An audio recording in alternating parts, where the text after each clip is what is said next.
సూక్ష్మ, చిన్న మరియు మధ్యతర పరిశ్రమలు సహా పారిశ్రామిక రంగాన్ని ప్రోత్సహించడం కోసం విశాఖపట్నం చెన్నై పారిశ్రామిక కారిడార్, చెన్నై బెంగళూరు పారిశ్రామిక కారిడార్ మరియు హైదరాబాద్ బెంగళూరు పారిశ్రామిక కారిడార్ వంటి ప్రధాన పారిశ్రామిక కారిడార్ ప్రాజెక్టులను త్వరితగతిన అభివృద్ధి చేయడానికి మా ప్రభుత్వం పనిచేస్తుంది.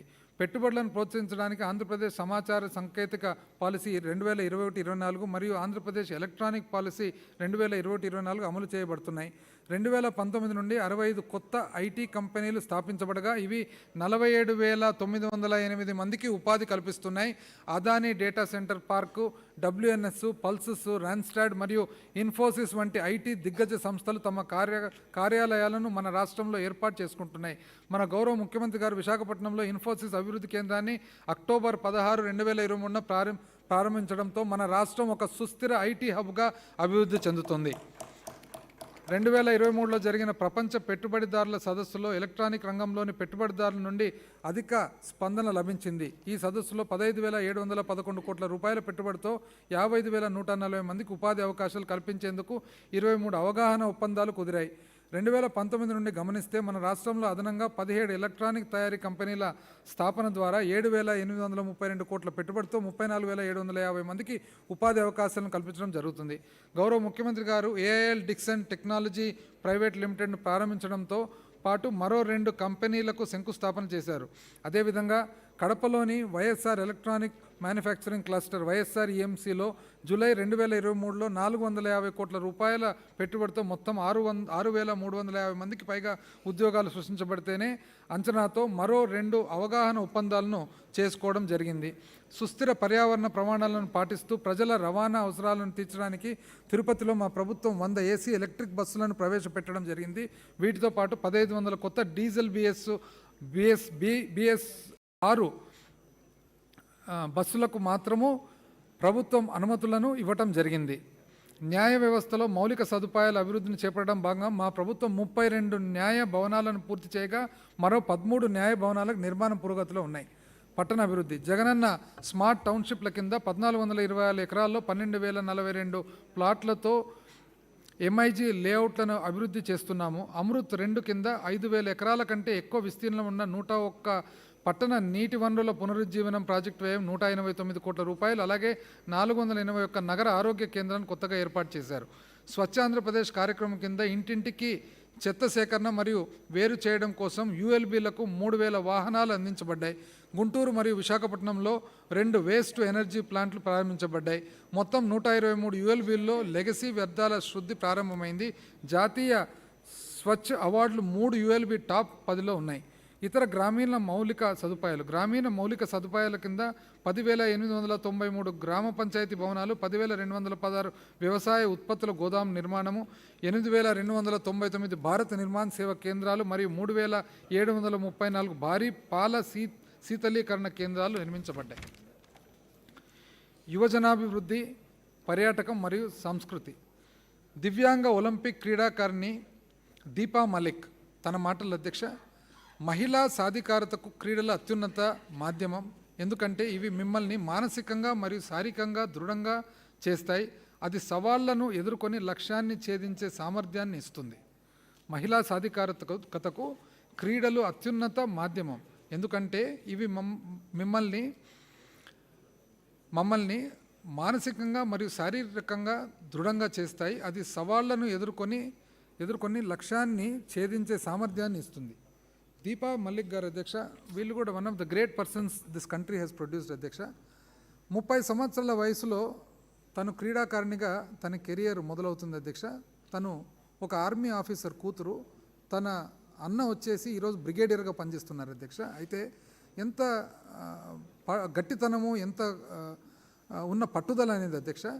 29 ఏళ్ల వయసులో నడుము నుంచి కింద పెరాలసిస్ వస్తుంది అధ్యక్ష. ఎందుకంటే ట్యూమర్ వచ్చింది, దానివల్ల స్పైనల్ ట్యూమర్ 3 సర్జరీలు చేసిన తర్వాత పట్టుదలతో నేను క్రీడల్లో పాల్గొనాలని చెప్పేసి తను సమ్మర్ పారా ఒలింపిక్స్లో షాట్పుట్లో అధ్యక్ష 2016లో సిల్వర్ మెడల్ సాధించి, ఆ తర్వాత దుబాయ్ గ్రాండ్ ప్రీలో జావెలిన్లో F53 అండ్ F54 కేటగిరీలో తను బంగారు పథకం సాధించి ఈరోజు ప్రస్తుతం ఎఫ్ 53 కేటగిరీ జావెలిన్ల అధ్యక్ష ప్రపంచంలోనే నంబర్ 1 స్థానంలో ఉంటూ దాదాపు అధ్యక్ష ఇప్పటి వరకు తనకు 58 జాతీయ 23 అంతర్జాతీయ పథకాలను తను గెలిచి ఈరోజు అర్జున అవార్డు మరియు పద్మశ్రీ కూడా గ్రహీత అధ్యక్ష.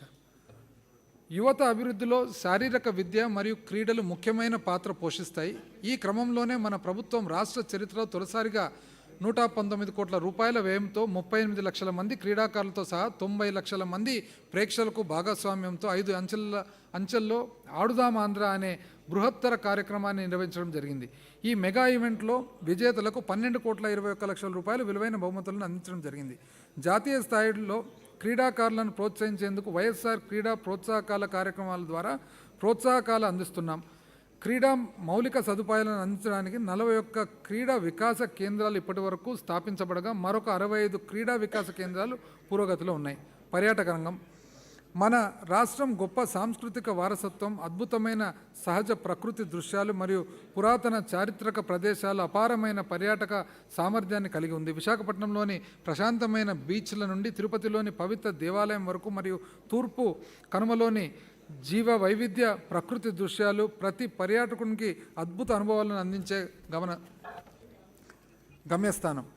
ప్రపంచ పెట్టుబడిదారుల సదస్సు 2023లో ఒబరాయ్ గ్రూపు, నోవోటెల్లు, మేఫేర్ హోటల్స్ మరియు రిసార్ట్స్, హయత్ రిసార్ట్స్ వంటి బృహత్తర పెట్టుబడిదారులు ఆకర్షించి 19,345 కోట్ల రూపాయల పెట్టుబడులకు 117 అవగాహన ఒప్పందాలను మా ప్రభుత్వం కుదుర్చుకోవడం జరిగింది.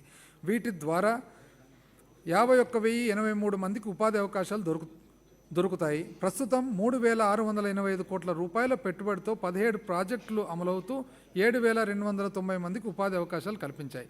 పర్యావరణం మరియు అడవులు 2023-24 ఆర్థిక సంవత్సరంలో వివిధ వర్గాల భాగస్వామ్యంతో కలిసి 5,11 లక్షల మొక్కలను నాటడం ద్వారా జగనన్న పచ్చతోరణం కింద భారీ మొక్కల పెంపకం అనే ప్రచారం చేపట్టడం జరిగింది.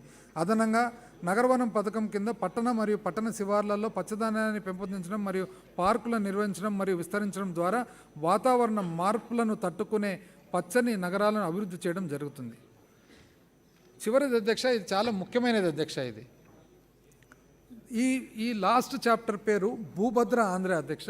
ఇది ఎందుకంటే ఎప్పుడో 100 సంవత్సరాల క్రితము రీసర్వే అండ్ సెటిల్మెంట్ జరిగిన తర్వాత మళ్ళీ 100 సంవత్సరాల తర్వాత ఈ కార్యక్రమం చేపట్టింది అధ్యక్ష ఈ ప్రభుత్వం. ఇది చాలా కాంప్లికేటెడ్ కార్యక్రమం అయినా ఎంతో సమర్థవంతంగా, ఎంతో ఓపికగా ఈ ప్రభుత్వము చేపట్టడం జరిగింది అధ్యక్ష.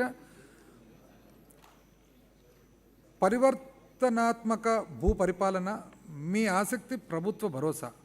భూ సంస్కరణల ప్రాముఖ్యత గురించి నెల్సన్ మండేలా మాటల్లో అధ్యక్ష. నెల్సన్ మండేలా గారు భూ సంస్కరణల గురించి ఏమంటారంటే, మా భూ సంస్కరణ కార్యక్రమం వర్ణ వివక్ష యొక్క అన్యాయాలను పరిష్కరించడానికి సహాయపడుతుంది. ఇది జాతీయ సయోధ్య మరియు స్థిరత్వాన్ని పెంపొందిస్తుంది. ఇది కుటుంబ సంక్షేమం మరియు ఆహార భద్రతను మెరుగుపరిచి ఆర్థిక వృద్ధికి కూడా తోడ్పడుతుంది. నెల్సన్ మండేలా గారి గురించి కూడా అధ్యక్ష బహుశా ఎవరికి చెప్పాల్సిన అవసరమే లేదు అధ్యక్ష. సౌత్ ఆఫ్రికా వాళ్ళకు స్వాతంత్రం వచ్చిన తర్వాత మొట్టమొదటి ప్రెసిడెంట్గా ఉంటూ, అంతకుముందు అధ్యక్ష ఆయన స్వాతంత్ర పోరాటంలో దాదాపు 27 సంవత్సరాలు కంటిన్యూస్గా జైల్లో ఉన్న వ్యక్తి అధ్యక్ష. తనకు కూడా నోబెల్ ప్రైజ్ రావడం జరిగింది అధ్యక్ష. ఈరోజు సౌత్ ఆఫ్రికా దేశంలో ఫాదర్ ఆఫ్ ద నేషన్గా భావిస్తారు అధ్యక్ష.